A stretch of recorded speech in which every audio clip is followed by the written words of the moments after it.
The UK's in the middle of a chronic housing shortage. The government wants to see 300,000 new homes built every year. Local authorities are under pressure and campaigners want to protect our green spaces. So how can we get the balance between the need for new homes and sustainability?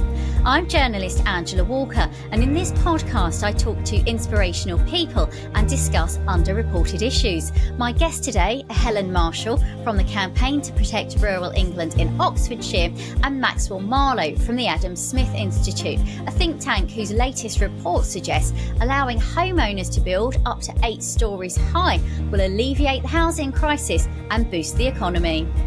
This podcast is sponsored by Stretto Architects, an award-winning design-led studio based in Bristol. Stretto has a dedicated team specialising in environmentally sensitive urban regeneration. They work with community-led housing groups, housing associations, local authorities and developers to create buildings that are client-led, meet the present need and are planet-friendly. Get in touch to find out how Stretto can support your housing project. Thank you both of you for joining us. Maxwell, I want to move on to you in a minute to talk about this new report from the Adam Smith Institute. But first of all, Helen, we need millions of houses. Where should we build them? So land is a finite resource and we need it to do lots of things for us. So we do need it for housing, but we also need it for food, for nature, for our own health and well-being, and for climate mitigation as well. So we need to start thinking much more carefully about how we give up our land, and that's why CPRE has called for a national land use strategy, something that starts to bring together all these different needs and think strategically about them. And the good news is the government has agreed and said it will do it, but we've not yet seen anything come forward. Really, it is a question of brownfield first. We know that there are about 1.2 million shovel-ready sites for housing in the country, and that's where the priority should be. You're talking about brownfield, and you make it sound so easy that it's already there. Why isn't it happening if it would be that easy to rebuild on brownfield sites? I think part of it is the fact that for an individual developer, it can be easier and cheaper to build on greenfield sites, but that doesn't take into account the costs to us of that happening in the long term. So whilst it might be easier and cheaper in the short term, actually in the long term that is losing countryside that we can't replace. Maxwell, what do you think about the concept of brownfield building first rather than on virgin soil? It sounds completely sensible. The problem is that we don't want to get pulled into a case of brownfield only. We've got 4.2 million units we need to make up to fix the housing crisis right now. And if we slow down for the future, then we're in big trouble later on. And as our report shows, it's costing about £160 billion a year economically, not building. And that's actually, if anything, an underestimation. So we're losing about an NHS worth of growth per year because we are refusing to build both on brownfield and on greenfield. We're not even coming close to hitting housing targets at the moment. Housing targets, the growth has stagnated, as you mentioned. Tell us a bit more about your report. What are the highlights and how would that issue of not enough houses being built be addressed by the suggestions in the report? Well, the report is it's actually the first ever quantification of the cost of the housing crisis to the British economy. It's modelled off a seminal paper from the US, which has some really effective data inputs. So what we found is that essentially if you take the density of cities across the UK, primarily around London, it's incredibly sparse in terms of its density. So we thought, hey, what happens if we lump together buildings, make them 8 stories tall, which is actually not that it's not that far afield. Rotterdam, for example, one of the crown and the jewels of European cities, is a very, very dense and beautiful city. So it's nothing too crazy. And we found if you did that, you could actually get £160 billion a year worth of growth, even if you just do London, never mind Manchester, Leeds, Sheffield, etc., etc. So the recommendations are really to allow greater density in building and letting essentially developers and home builders have more free rein to build the homes we need as a matter of life and death, rather than just just solving one crisis. Helen, you represent a countryside charity. What do you think about this idea of building more densely in the cities to save the countryside? Absolutely. We thoroughly agree that density is a big issue, and that at the moment the system is very unambitious in terms of density. And it's something that we've campaigned on locally in Oxfordshire for a number of years, trying to push our local authorities to set higher density targets. And where they've tried to do that, sometimes they've run foul of planning inspectors who won't let them set those higher targets. So we would thoroughly agree that higher density housing tends to be cheaper to build and therefore cheaper to buy or to rent, and is also cheaper to run and better access to services, better able to support public transport and health. So for all those reasons, we would agree that higher density is good in its own right, let alone the fact that it will also help to take pressure off the countryside. And I think Maxwell is entirely right that our cities in particular could be much more ambitious about housing density. And if you look at some of the places in Oxford, like people may know the area of Jericho in Oxford, that is quite high density, but nonetheless very desirable to live.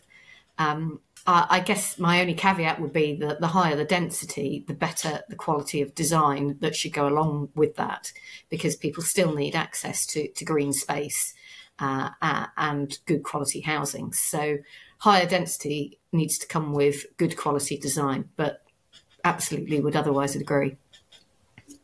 And Maxwell, so you're really talking about a loosening up of the planning regulations. Is that what you want to see? Totally, yeah. It's the belief of the Institute and of myself that the worst piece of legislation ever made was the Town and Country Planning Act 1947 and its successors, because it basically builds up a really terrible way of going about planning. It doesn't help the environment. It doesn't really help builders. It doesn't help the people it's there to serve, which are people. So we want to see that really torn away and replaced with something which is a lot more holistic, really. So, we want like regional zoning, for example, which allows developers to have consistent, high quality build, whilst also providing the homes we need, as well as the infrastructure. Because I'm sure as we'll come onto it, we have a real infrastructure problem in this country, and there are so many different solutions to that one problem that we are staring in the face of and refusing to do anything about. What strikes me about this concept of building upwards and making existing homes larger is that don't we really have a shortage of starter homes, of people who want to get on the property ladder, who need their first home? So how does your report address that issue, Maxwell? Well, totally. Let's remember this is a quantification report. It's not per se a policy document. We have other policy documents ready and waiting for that one.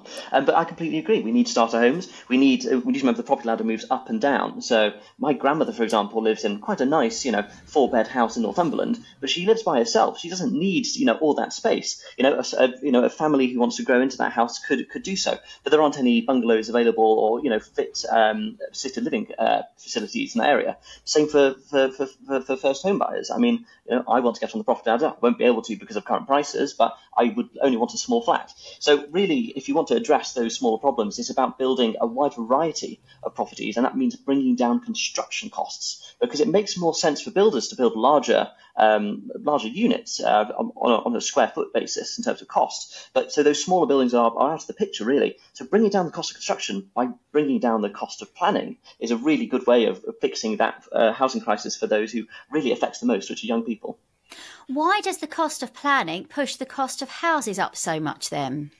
Well, if you take the overall cost of a project, so we think of housing as being it's just bricks, mortar, glass, some wires, some lead on the roof, etc. It's not that case at all. I mean, actually, about 40% of the cost goes into the legal planning aspect, whether that's getting the environment sorted, going through various checks and inspectorates, making sure that you're going through a proper planning process, which can take upwards of 3, 4, 5 years, which pushes costs up astronomically.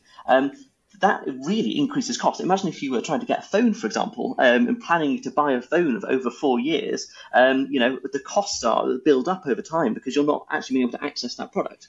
So that's the real problem: is the cost of planning rather than the cost of building. It's all very well to say let's build up and outwards in the cities, make the cities denser, but of course there are people living in the countryside who need new homes too. There are families with young people who are growing up, who want to move out, and they don't want to leave their village or the small town that they live in. Helen, some people would say, you know, this is NIMBYism. You just want the cities to get denser and nobody's allowed a new home in the countryside. How would you address that issue? Well, first of all, we would agree that there is a real crisis of affordability, and actually people in the countryside are often disproportionately affected. So as you say, they can't stay in the communities that they've grown up in and love, and they're driven out by rocketing house prices and by the lack of genuinely affordable social rented homes.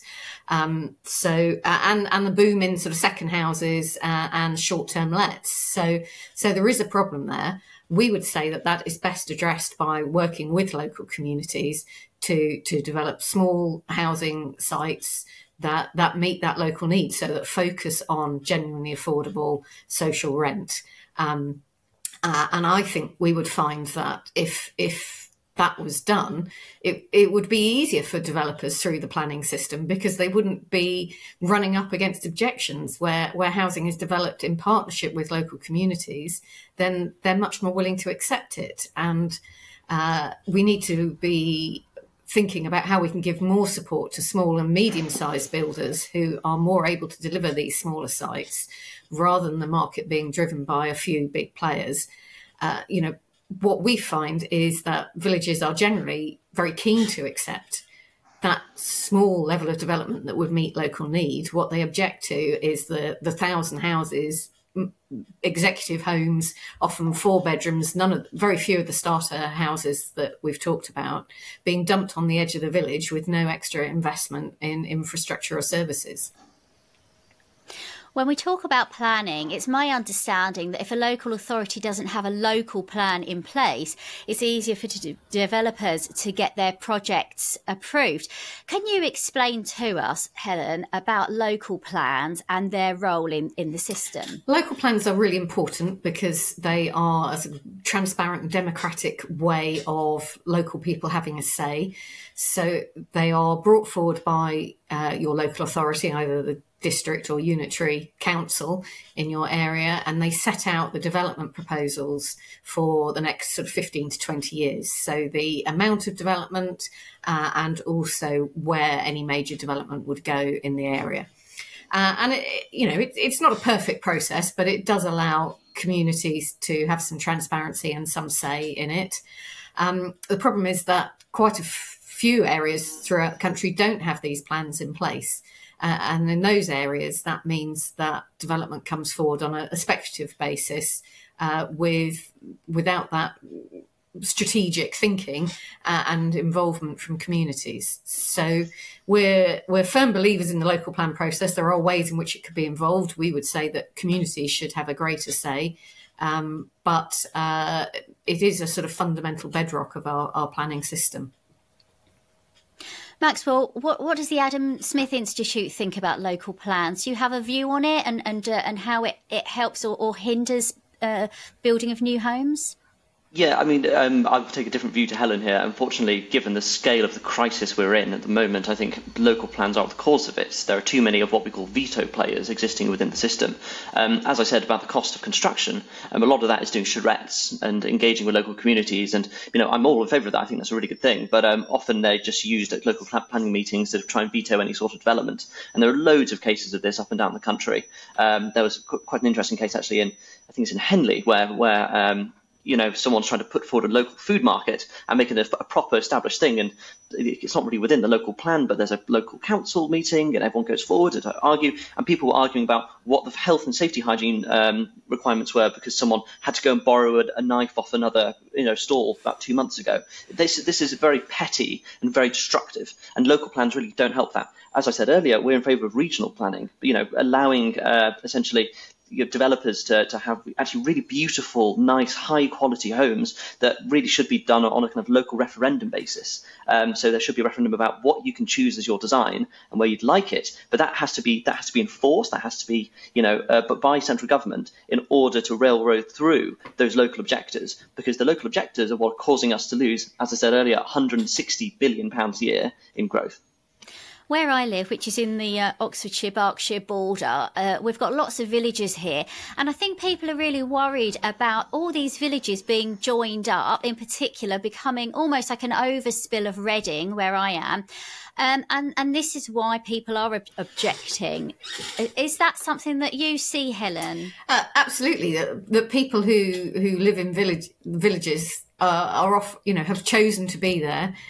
Or it's the community where they've grown up in, and they feel very passionately about that community and the importance of rural life and village life.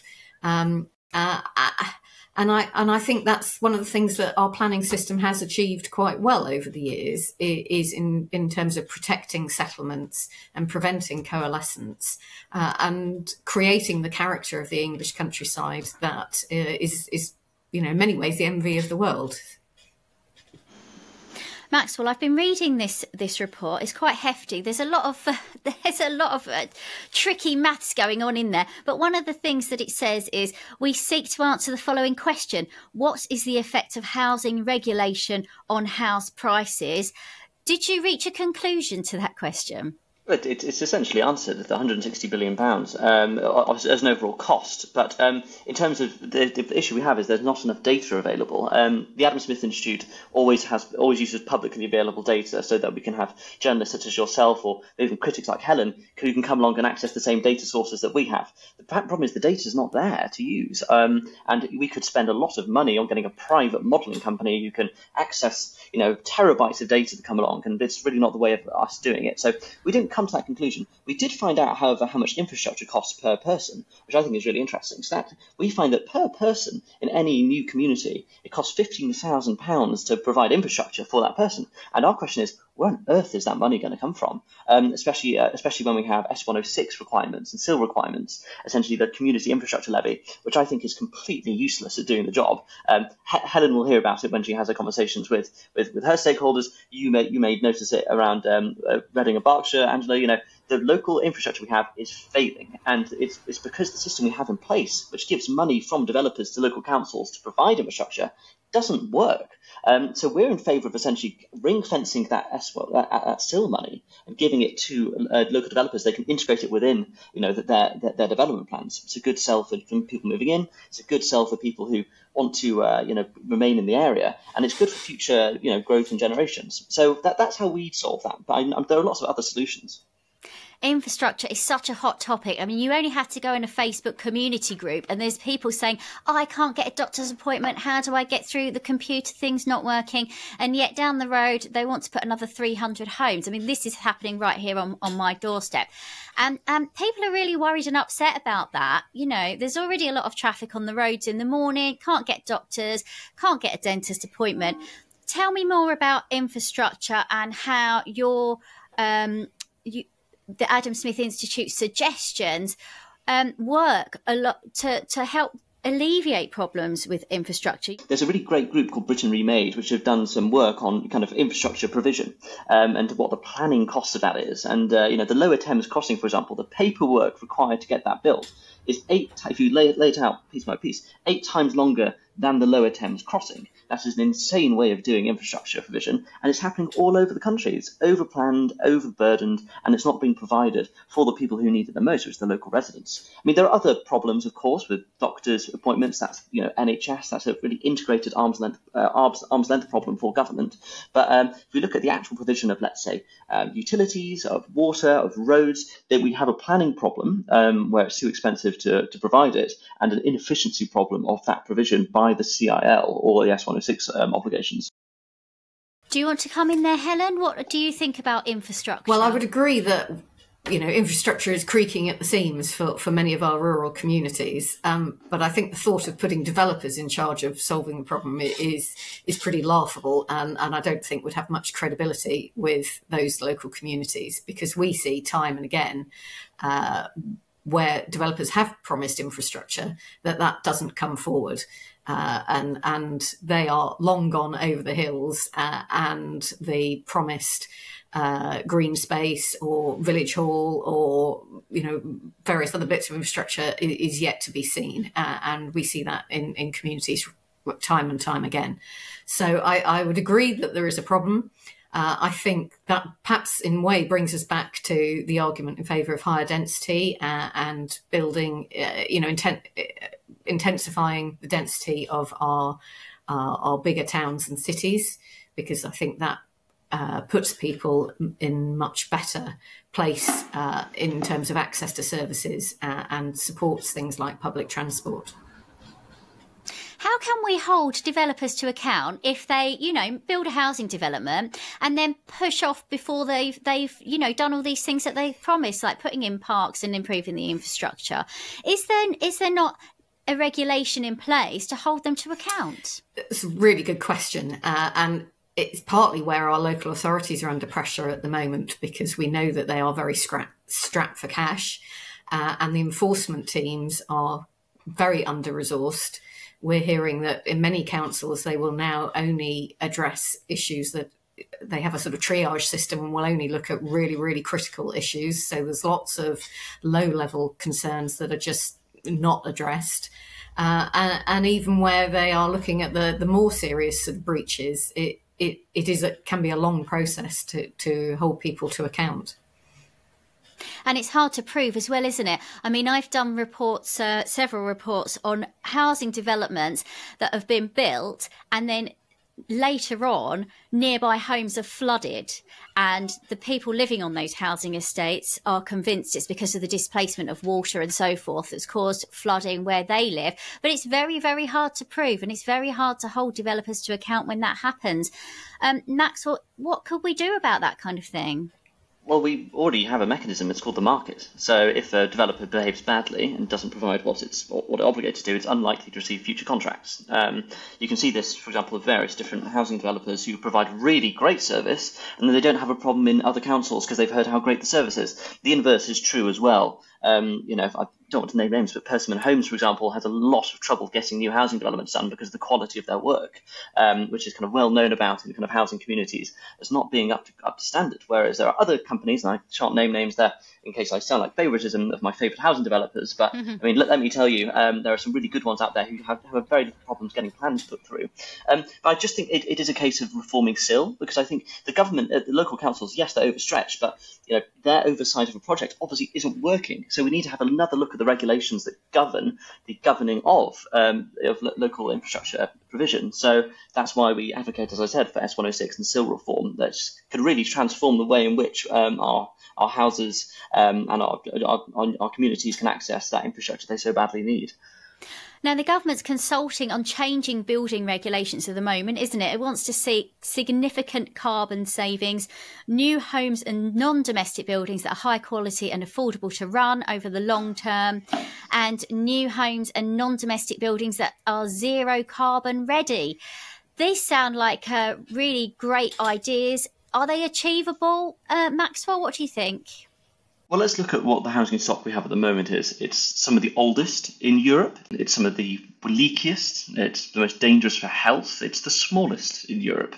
So we have some serious problems when it comes to our current housing stock. The one issue, though, with zero carbon homes is that who's going to pay for it? Now, I've already said the cost of housing, the cost of building, that is really, really high. The problem is we don't yet have those mechanisms in place, but someone's got to pay. So it's either going to be the developer, who probably doesn't want taken out of his margins. It could be the person buying the house, which they're already very high prices, so good luck with that. Or it's going to be the taxpayer who's going to come up with subsidies. Again, very problematic. Tax burden's at an all-time high, and we can't afford to do that. As we've seen just today, Labour just dropped their £28 billion a year investment figures. So I really think it's a big, big problem. So we have to think about the cost of it. Conceptually, that's fine, but when when it comes to the cost, I think we have to really have a really honest conversation about who's going to pay for that, and if we could maybe change things around the periphery, like the planning system, in order to bring down the cost of planning, to compensate for an increase in the cost of building. Helen, what do you think about these ambitious ideas that the government wants, carbon savings, zero carbon ready houses, that kind of thing? What do you think about it? Well, certainly in terms of rooftop solar, we think it's long overdue making that mandatory on new houses. It seems to us completely crazy that, for example, we've got big solar farms coming forward in the Oxford Greenbelt, several hundred hectares. And then these are being put in right next to a housing development of 3,000 houses coming forward in the Greenbelt. And there just seems to be a complete lack of joined up thinking there. And the cost of installing rooftop solar as part of construction of a house, especially on a large site, would be pretty marginal. And especially compared to the loss of Greenbelt and Greenfield land that would otherwise be required to provide those solar panels. So we really welcome the government's current consultation. We would absolutely support mandatory solar panels on new build, domestic and non-commercial where possible. Yeah, it sounds like a bit of a non-brainer. Maxwell, why aren't we putting solar panels on all new houses? If it was made mandatory, and you say, who's going to pay with it? Well, it would just have to be absorbed as part of the building cost, surely. Yes, and that's the problem. Builders are rational. They want to reduce costs as much as is possible and increase prices where they can. It's a simple facet of human psychology in the economy. So that's the main problem. There's also cost of maintenance, which is also quite high if you don't really know what you're doing. You've got solar panels suddenly on your roof, and as we have a cost of living crisis, people don't really have the money spare to begin the maintenance cycle on these solar panels. Again, not opposed to it conceptually, but I'm looking at the real problems here. I don't have a problem with building large solar farms, for example, because it's run by a professional company who know what they're doing, and we're in the middle of a very serious energy crisis at the moment, to the point where we're thinking of importing our energy from Morocco from their solar farms. So kind of exporting our problem, and I'm not really sure why we're doing that when we have so much space to build on.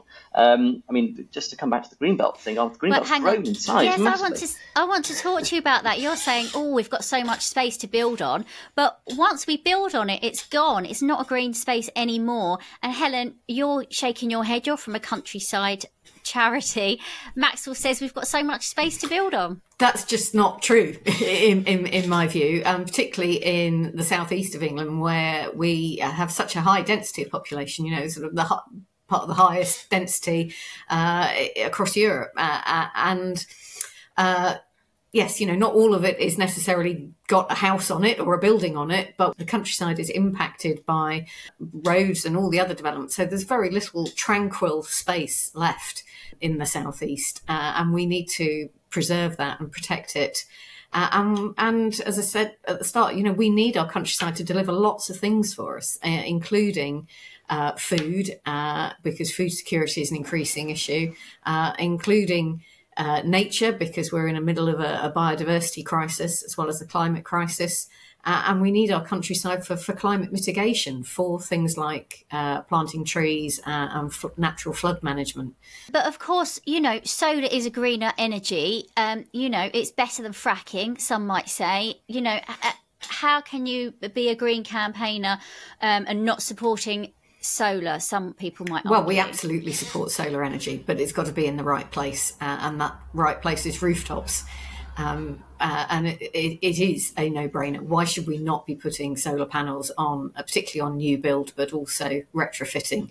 And that's where we need government to put in place these regulations as soon as possible. What about the limitations that Maxwell mentioned? I mean, I've looked into getting solar panels for my house, and it was quite expensive. The maintenance was an issue, and they don't really last forever, do they? So that's put me off personally, and I'm sure a lot of other people are like that. And we don't really seem to have any subsidies in place to encourage people to sort of retrospectively put them in. I mean, there are limitations to solar, aren't there? There are limitations to solar, but it definitely has a part to play in meeting our energy needs for the future, and I think that's where we would like to see the emphasis in terms of subsidy and a genuine brownfield first approach because I think technology is moving fast and solar panels are improving all the time.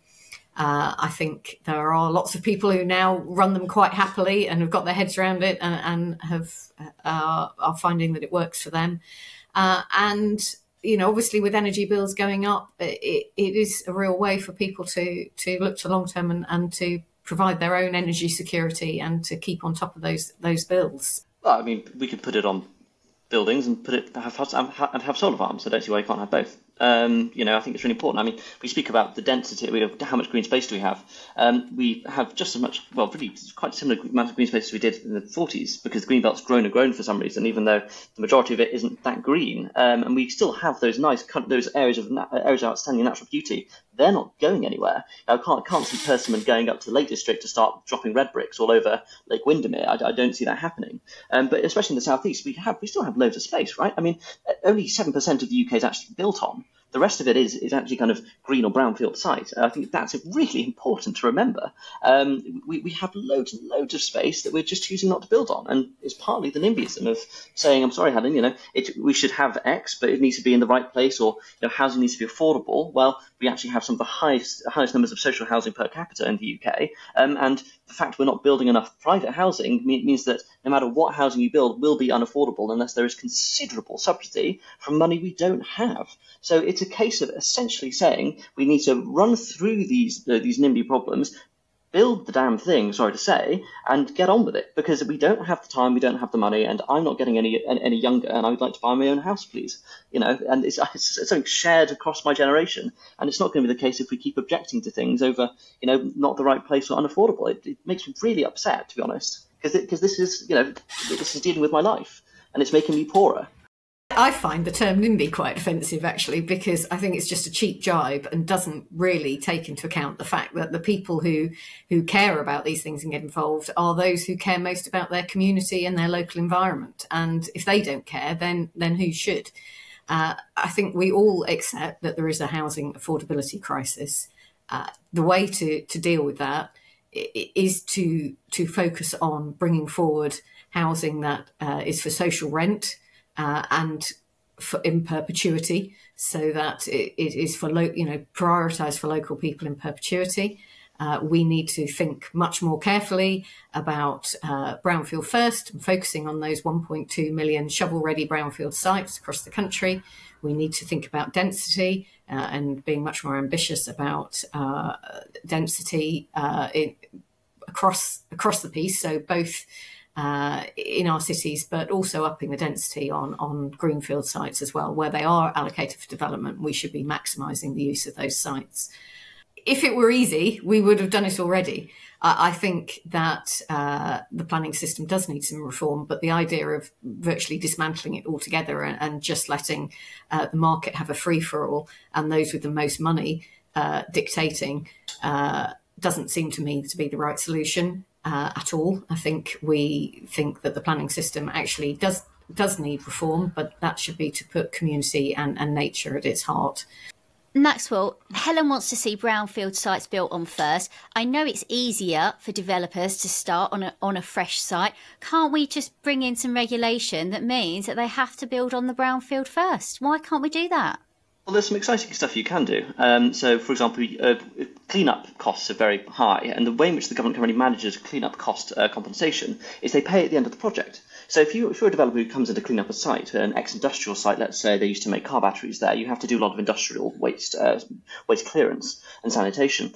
There is actually a subsidy in place to do that, but it's paid at the end of the project. But that doesn't make any sense if you're a housing developer, because then you've got to pay all this money and all this time to clean it up to our very high environmental standards, and you're losing loads and loads and loads and loads of money over that period. Economically, it doesn't make any sense. So we suggested just flip it. Pay the money at the start and then clean it up. And then if they don't clean it up completely, money has to go back to the government. Really simple stuff like that. Hang on. How would you claw back that money when we've already got a system where if people make a substandard building that causes that flooding in the next village down, we're already in a situation where people are not being held to account when their problems arise. If you give a developer money to clean up a site and they take the money and don't clean up the site, how are we going to be able to claw that money back from them when we can't seem to get money back for other things that developers are failing to do? I mean, this is quite a simple contractual obligation that can be upheld within the courts. I mean, the government's not afraid of using its judicial power to kind of push through and punish those who undermine it, and that would certainly be a case because the way in which this contract is usually done is through DEFRA rather than DLUC. So, they're quite happy to come in with a large kind of legal hammer to bash developers who are very badly paid and essentially defraud the state. And I'm sure journalists such as yourself would be all over it if it were the case, and we'd have quite a nice, bit of justice there. It's a trust problem, don't get me wrong, but it's something that we can very easily sort out. But fundamentally, it's an economic problem of why aren't we cleaning up brownfield sites to build on? It's because the incentives are misaligned. So realign the incentives, and we can start doing a lot more brownfield first. But again, that only does 1.2 million houses. We've got 4.2 million houses to build to solve the crisis. So that's a quarter of the way. And every day we wait, that crisis gets worse. Yeah, this is a crisis that's getting worse and worse. Helen, what can we do now so that we can start building the right homes in the right places and start housing people and maybe bringing housing prices down and so on? Brownfield, what I would say is that brownfield sites aren't a finite resource. So there are new brownfield sites that come available over time. So although there are 1.2 million shovel-ready sites in the country at the moment, that's just the tip of the iceberg, and there are more sites that could be brought forward. And as we know, with things like the changing retail picture, there are, it's almost a renewable resource as things change over time. So, but what we could do most now, I think one of the most interesting things that we could do very quickly is to move to increased density of development where it comes forward, and we would absolutely support that. You're both in agreement there, which is nice. I want to ask, we've talked about planning, where to put houses and so on. But let's talk about actual sustainable housing projects. Do you think that the current housing that's being built is being built to higher green enough standards? Are we building sustainable right now? And if not, why not? And how can we get to that place? We're not building high enough quality houses at the moment. It seems to me pretty disgraceful that at this point in time we are still putting houses on the market every day that are going to need retrofitting in terms of energy standards, and that is something that we need to move to address really quickly. We hope that the government's current consultation on building standards will go through quickly, and that they will then move to act rather than continually kicking the can down the road. We can see from other countries in Europe that are way ahead of us. Sweden, for example, has been building well-insulated, high-standard homes for 50 years or more. So we are completely lagging behind, and we need to get that sorted and to be building houses that are fit for the future, because the people that live in them will otherwise pay the costs. Maxwell? I'm in somewhat agreement with Helen, actually. I mean, the main issue is that the cost of planning is too high, and it puts out the window the idea of sustainability, because you can't even get the shell built first, for less than £300,000. So try adding all the insulation, the high-tech glass, the heat pump, etc. That's just uneconomical, and we can't be expected to build low price homes at that cost. So we need to, again, reform the planning system so that we can bring down the overall cost of building in order to put in the sustainability aspect, which, again, not too concerned really about government coming in and saying we should do this, because it makes more economic sense in the long run. There was a whole housing estate that had to be pulled down the other day before they'd even finished building it because it was so substandard. Did you hear about that one, Maxwell? I did indeed, and we shouldn't be allowing the building of substandard homes. It's a disgrace, but we actually need to build homes as well. I guess I'll bring up the number again: 4.2 million units. It's really, really important that we fix this problem, because it's costing us an entire NHS worth of growth a year. Maxwell, were there any other interesting points that came out of this recent report that you've released? Oh, loads of stuff. We found that if you apply the house price index to chicken, if you bought a chicken in 1971, you apply the house price index from 1971 to now, the chicken would cost £82. That's the scale of the crisis we're in. Chickens don't cost £82 now in real terms or nominal terms, unless it's a really, really, really nice chicken. But we're talking about, classic houses here. The scale of the problem is ginormous, and it's really, we believe it's a silver bullet that could save the British economy. When we look at America, for example, I know we always like to demonise America for various reasons. They are rich, they are happy, and they are building at insane rates where everyone's getting paid more. If we were to take the UK and pull London out of it, compare the wages we get, we would be poorer than the poorest American state of Mississippi. This wasn't the case 24 years ago. It is the case now, and a lot of that is because our planning system has just continued to grow and pull back development and investment. Phoenix has doubled in size over the past couple of years, and they're now wealthier than a lot of people in the southeast of England. And you have bus drivers who are paid better than the Prime Minister over there. So we really have to have a proper look at how much this is costing us, and it's all down to planning.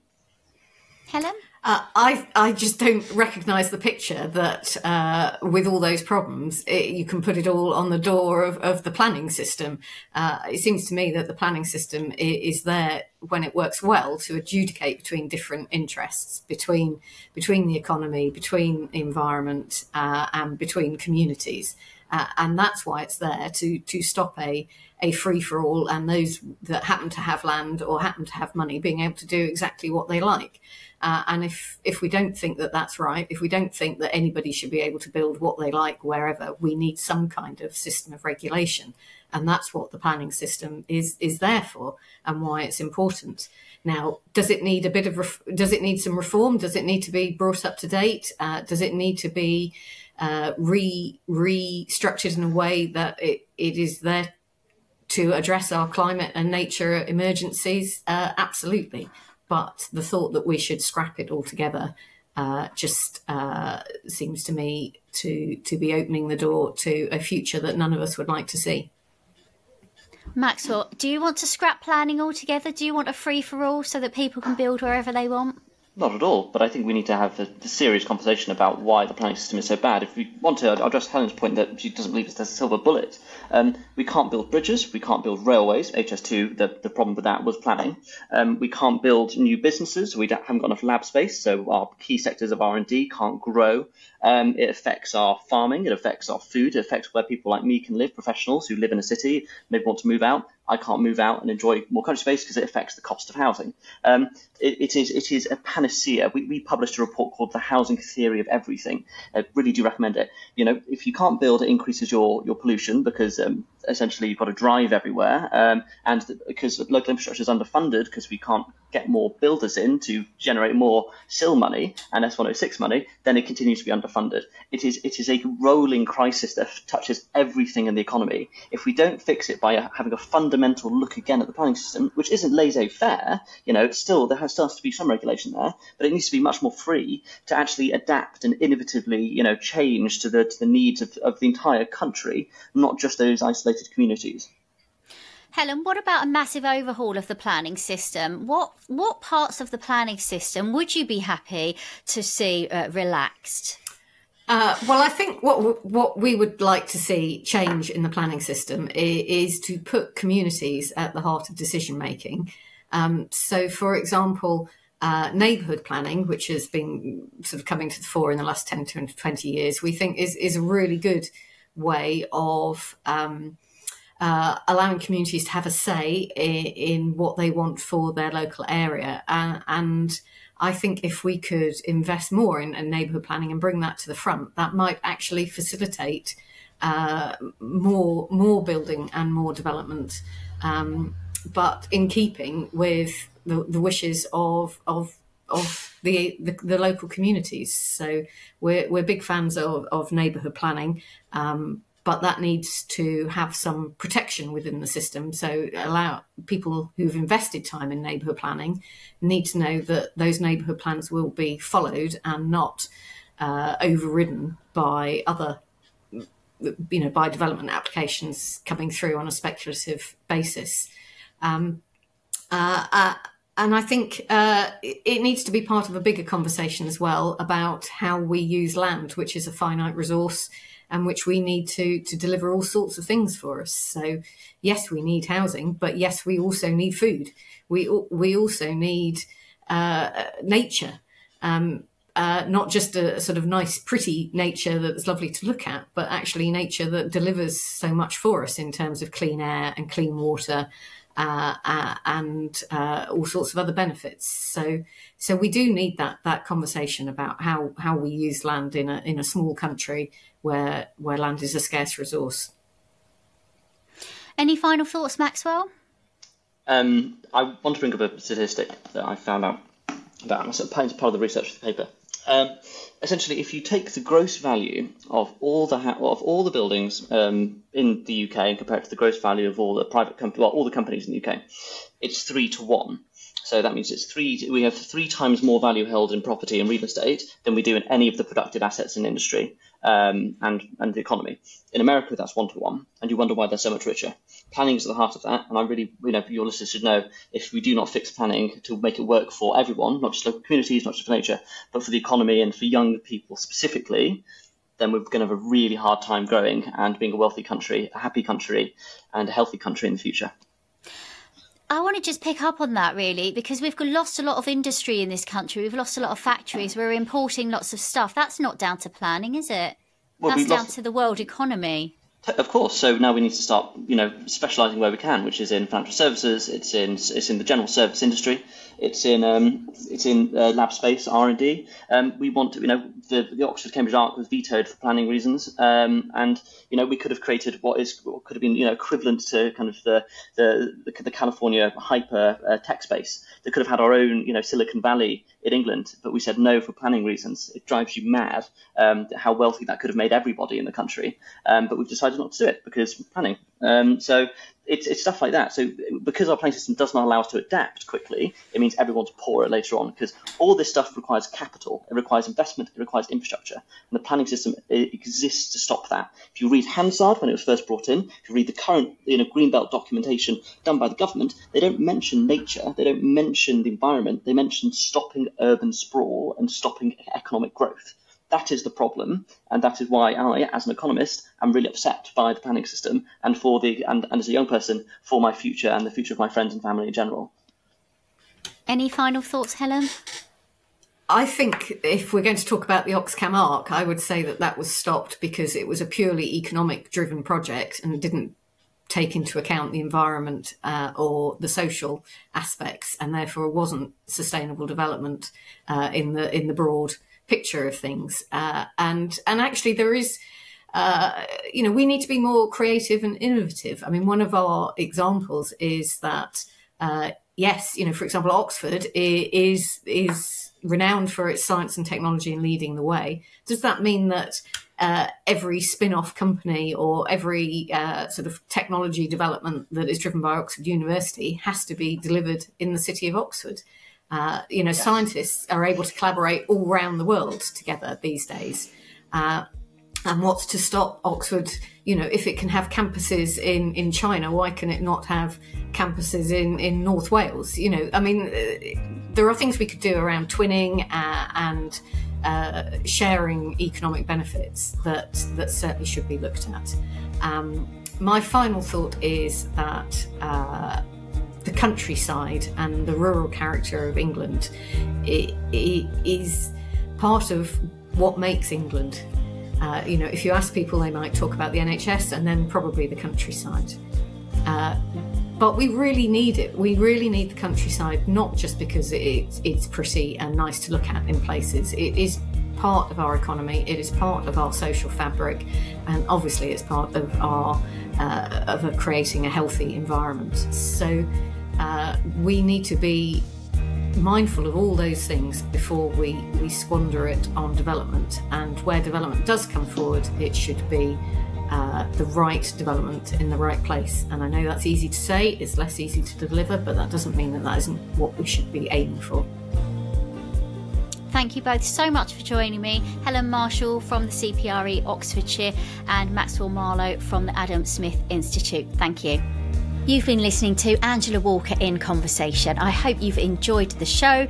Please do check out my website, angelawalkerreports.com, for more news stories. And don't forget to subscribe to the YouTube channel, Angela Walker in Conversation. We're all at the mercy of the algorithm these days, so please do share and rate my work if you're enjoying it. Thank you so much. Until next time, take care.